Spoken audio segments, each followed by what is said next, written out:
Vande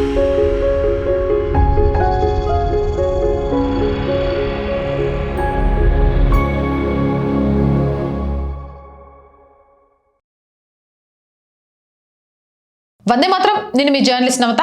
welcome to R Voice. ఇక Tamil Nadu deputy CM Udhayanidhi స్టాలిన్కి Madras high court మొట్టకాయలేసిందట. ఏంటి అనుకుంటున్నారా? ఈయన 2023లో సనాతన ధర్మంపై ఘోరమైన వివాదాస్పద వ్యాఖ్యలు చేసిండు. దీని మీద హైకోర్టు కీలకంగా మాట్లాడింది. ఉదయనిధి ప్రసంగం విద్వేషపూరితంగానే ఉందని చెప్పింది. అలాగే ఉదయనిధి వ్యాఖ్యలను విమర్శిస్తూ ట్వీట్ చేసిన BJP social media chief Amit మాలవియాపై నమోదైన ఎఫ్ఐఆర్ని కూడా కోర్టు కొట్టేసింది. అమిత్ మాలవియా చేసింది తప్పు కాదు, కానీ ఉదయనిధి స్టాలిన్ కావాలనే చేశాడు అనే విధంగా నిర్ధారించింది. జస్టిస్ ఎస్ శ్రీమతి వ్యాఖ్యానిస్తూ ద్వేషపూరిత ప్రసంగం చేసిన వ్యక్తికి మాత్రం శిక్ష పడలేదు. ద్వేషపూరిత ప్రసంగం చేశారని స్పందించినందుకు వ్యక్తులు ఆగ్రహాన్ని ఎదుర్కొంటున్నారు. ప్రతిస్పందించిన వ్యక్తులనే కోర్టులు కూడా ప్రశ్నిస్తున్నాయి. కానీ ద్వేషపూరిత ప్రసంగం చేసిన వ్యక్తిపై ఎలాంటి చర్యలు లేవు అని పేర్కొన్నారు. అమ్మా, నీకు నిజంగా శతకోటి దండాలు. ఈ రోజైనా మా బాధ, మా ఆక్రోధం, మా ఆవేదన ఏంటి అనేది అర్థమైంది. తప్పు చేసిన వాడు దర్జాగా తిరుగుతున్నాడు. తప్పు చేసినోడు ఇగో గాడు తప్పు చేసిండు అన్నోళ్ళ మీద కక్ష కట్టి ఏమంటారు, శిక్షలు వేస్తుంటారు.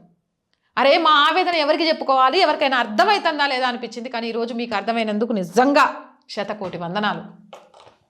అంతేకాదు, మాలవీయ చేసిన పోస్టు నేరం కిందికి రాదని హైకోర్టు తేల్చి చెప్పేసింది. సనాతన ధర్మాన్ని అనుసరించే వారే లక్ష్యంగా చేసిన రెచ్చగొట్టే ప్రసంగానికి అది ప్రతిస్పందన మాత్రమేనని తేల్చి చెప్పింది.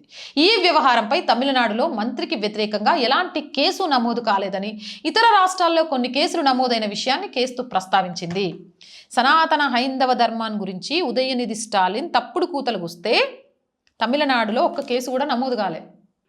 అంటే తమిళనాడులోని ప్రజలకు సనాతన హైందవ ధర్మం మీద ఎంత విశ్వాసం ఉన్నట్టు ఎక్కడో పక్క రాష్ట్రాల్లో కేసులు నమోదైనాయి అంటే ఆలోచించాలి. సెప్టెంబర్ 6, 2023న తిరుచి పోలీసులు తనపై ఎఫ్ఐఆర్ను రద్దు చేయాలని కోరుతూ అమిత్ మాలవియా దాఖలు చేసిన పిటిషన్ని కోర్టు విచారిస్తోంది. డిఎంకే న్యాయవాద విభాగం బాధ్యుడు కేఏవి దినకరన్ దాఖలు చేసిన ఫిర్యాదు ఆధారంగా మాలవియాపై ఐపీసీ 1860 సెక్షన్లు 153, 153A మరియు 501B కింద కేసు నమోదు చేశారు. 2023 సెప్టెంబర్లో ఓ బహిరంగ సభలో ఉదయనిధి స్టాలిన్ చేసిన వ్యాఖ్యలపై హిందువులు తీవ్రంగా విరుచుకుపడ్డారు. కొన్ని విషయాల్ని మనం కేవలం వ్యతిరేకించలేం, వాటిని సమూలంగా నిర్మించాలి. డెంగ్యూ, మలేరియా, కరోనా వంటి వాటిని మనం ఎలాగైతే వ్యతిరేకించకుండా అంతం చేశామో సనాతన ధర్మాన్ని కూడా అలాగే నిర్మించాలి అంటూ హిందుత్వంపై విషం గక్కాడు. ఆ విషం గక్కితే అంత మాట అంటే తమిళనాడులో ఒక కేసు నమోదు కాలేదట. పైగా ఉదయనిధి స్టాలిన్ నీచంగా మాట్లాడాడు అని పోస్టు చేసిన అమిత్ మాల్వియా గారి మీద కేసు నమోదైందట. ఈరోజు నిజంగా కోర్టు ఒక సామాన్యుడి ఆవేదనని అర్థం చేసుకుంది. తప్పు చేసిన వాడు దర్జాగా తిరుగుతూ పదవులను అనుభవిస్తూ గొప్ప గొప్ప ప్రదేశాల్లో గొప్ప గొప్ప ప్లేసులలో ఉంటే ఆ తప్పును ప్రశ్నించిన వాడు ఒంటరైపోతున్నాడు. ఆ తప్పును ఎత్తి చూపిన వాడిని తప్పుగా చిత్రీకరించి శిక్షిస్తున్నారు. భారతదేశంలో ఈ వ్యవస్థ ఎప్పుడు మారుతుంది అని ఆలోచించే ప్రతి ఒక్కరికి నిజంగా ఆవిడ మాట్లాడిన వ్యాఖ్యలు, ఈ తీర్పు ఒక కాన్ఫిడెంట్ని ఇస్తాయి. తప్పు చేసిన వాడికి శిక్ష తప్పదు, తప్పును ప్రశ్నించిన వాడిని ఎవ్వరూ శిక్షించలేరు అని. ఏదేమైనా ఈ వీడియోపై మీ అభిప్రాయం కోసం ఎదురు చూస్తూ ఉంటా కామెంట్ సెక్షన్లో. మోర్ వీడియోస్ కోసం ఛానల్ వెంటనే సబ్స్క్రైబ్ చేయండి. అండ్ రోజు చెప్తున్నానండి, ఆర్ వాయిస్ పొలిటికల్. దీంతోపాటు మనం ఆర్ సంస్కృతి అనే ఛానల్ని కూడా స్టార్ట్ చేసాము. So R Voice group of ఛానల్స్ని వెంటనే సబ్స్క్రైబ్ చేయండి. కానీ మన సబ్స్క్రిప్షన్స్ ఇంకా వందలు వేలలోనే ఉన్నాయి. లక్షల్లోకి వెళ్ళాలి అంటే మీ చేతుల్లోనే ఉంది.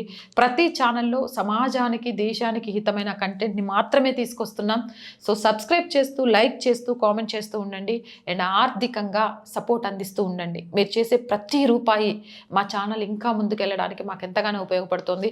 మీరు చేస్తున్న సహకారం మాత్రమే ఈరోజు ఈ ఛానల్ని నడిపిస్తోంది. సో ప్లీజ్ సపోర్ట్ చేయండి. ఆర్థికంగా చేయాలి అంటే సబ్స్క్రిప్షన్ పక్కనే జాయిన్ అనే బటన్ ఉంది. 1 to 5 లెవెల్స్ ఉన్న ఏదో ఒక లెవెల్లో సపోర్ట్ చేయండి. లేదా స్క్రీన్ మీద గూగుల్ పే, ఫోన్పేతో పాటు అకౌంట్ డీటెయిల్స్ ఉన్నాయి, మీకు తోచిన సహాయాన్ని అందించవచ్చు. వ్యాపార ప్రకటనల కోసం 8328500576 నెంబర్ని సంప్రదించండి. జై హింద్, జై భారత్.